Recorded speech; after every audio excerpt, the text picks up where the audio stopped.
Okay. Hi, I'm Brianna Polner. I'm Amy Lane. My name is Kevin Giddens. I'm Kenneth Barrera. So we're going to discuss the questions that we made the brochure for. So the first question we had was provide a brief overview of the anatomy and structure of the adolescent brain. So the brain has three main parts. One is the cerebrum, and then the cerebellum, as well as the brainstem. And then on the inner part of the brain, there's the amygdala, basal ganglia, hippocampus, thalamus, hypothalamus, pituitary gland, as well as the pineal gland. And then there's four lobes of the brain, which are on the outer part. You have the frontal, occipital, parietal, as well as the temporal. And then the second question is describe changes occurring in different structures of the brain during adolescence. So one structure that sees a shift is the prefrontal cortex, along with the limbic system and the hypothalamus. So the physical effects that change during this is the time when puberty begins. And then this can cause hormones and moodiness in teenagers, and they may not make the best decisions during this time. And then emotional effects can be self-identity because they're trying to figure out who they are, as well as cognitive effects, which could include higher levels of thinking. And then lastly, the changes happening to adolescents are important to consider for instruction because students are all going through deviations that are different from one another. So it's important for teachers to be able to provide what each student needs so they can all be successful. And that's it for my part. All right. So the question I was tasked with was, it says, well, not a question. It says, suggest methods of instruction to increase student self-awareness, recognition, and regulation of the changes occurring in the brain during adolescence. So adolescence is tend to be around the ages of, I believe, 13 to 17. Around that time is where the brain is like actually changing at a rapid pace. So around that time, most of the kids are needing, mentors, teachers to help them with self-awareness. So teachers can help students develop self-awareness in adolescence by providing direct instructions in the core brain systems, the amygdala, prefrontal cortex, and etc. that underlie our emotional and behavioral responses.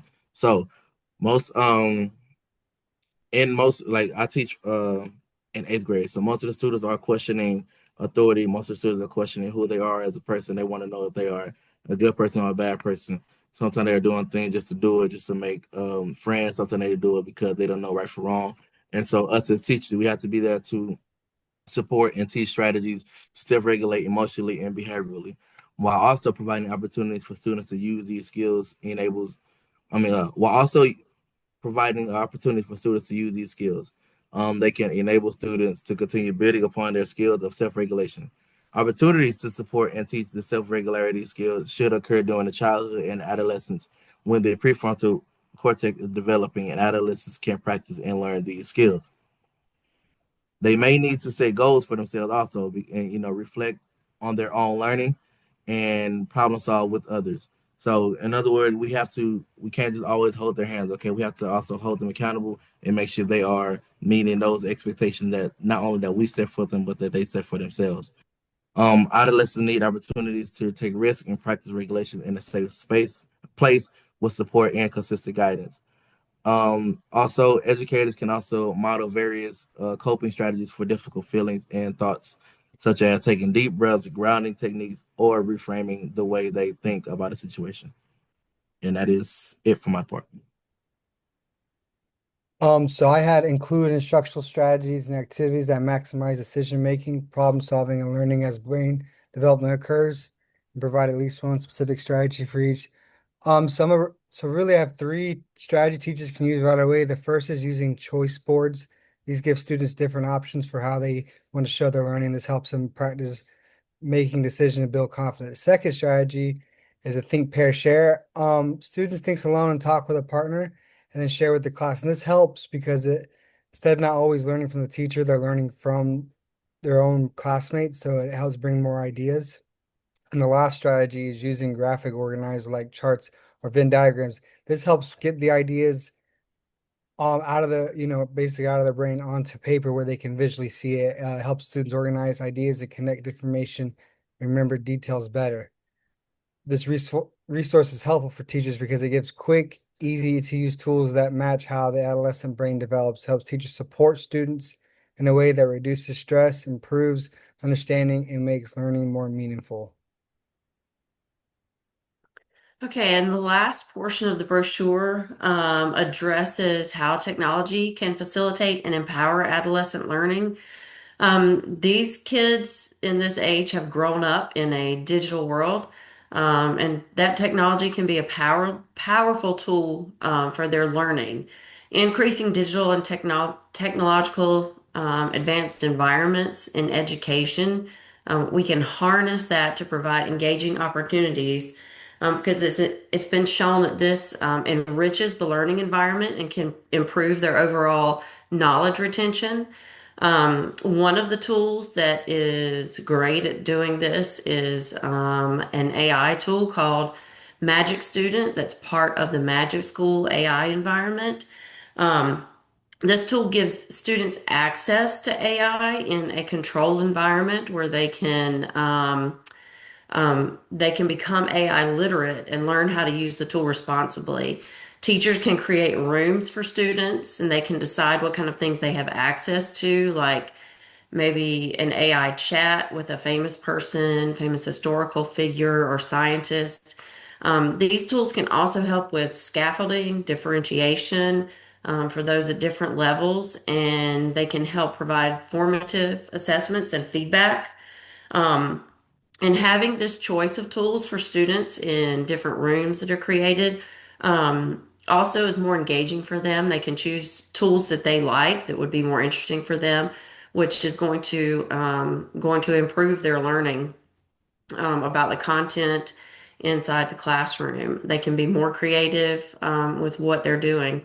Learning how to use AI in this structured manner and in a controlled environment also helps prepare them for a future where AI is going to be a big part of what they're doing. So they're going to be able to understand it, evaluate, and even learn how to correct and refine it when needed. While there are many positive aspects of technology, adolescents have to be careful not to overuse it because when they do, as we see, especially with digital media or gaming, it can become addictive.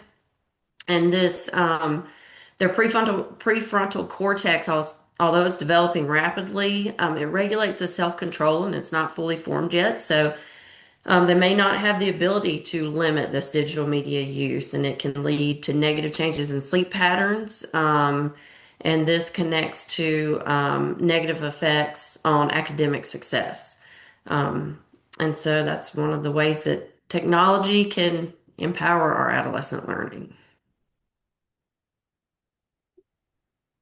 So the second part of this is basically discuss how the group collaborated to build the resources and were they successful, and then what would we do differently.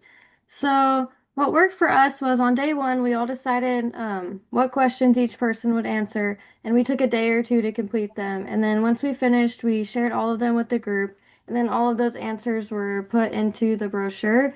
And then everyone looked at it and it was approved by like everyone in the group. So we communicated every day, which seems to work really well.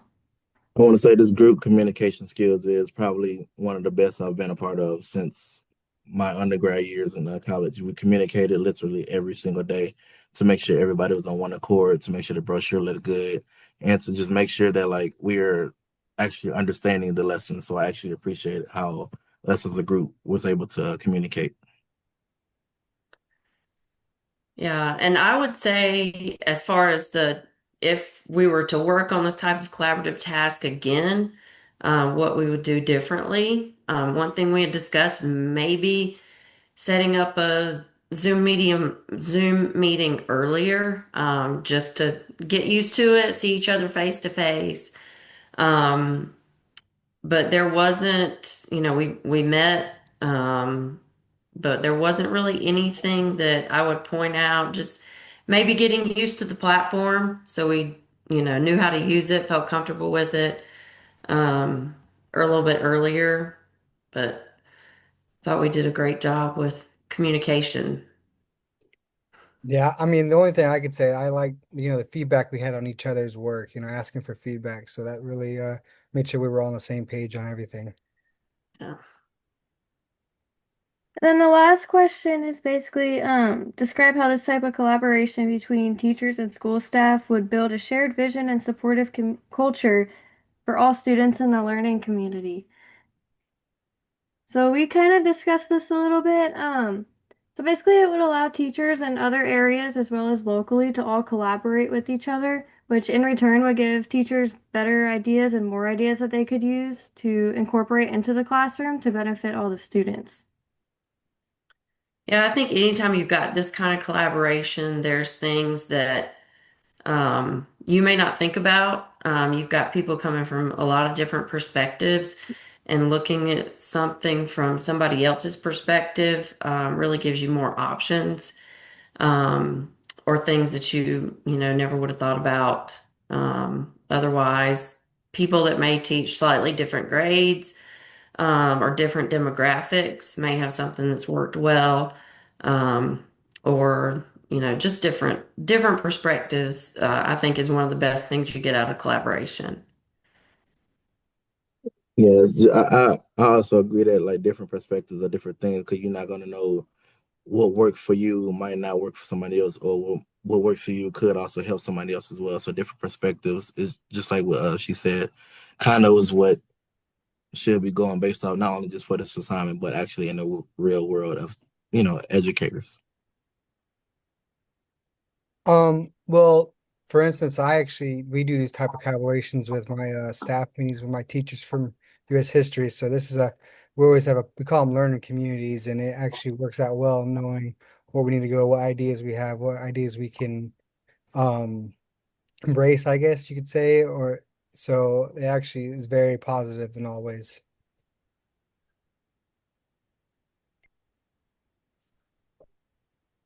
Well, thank you for watching our video.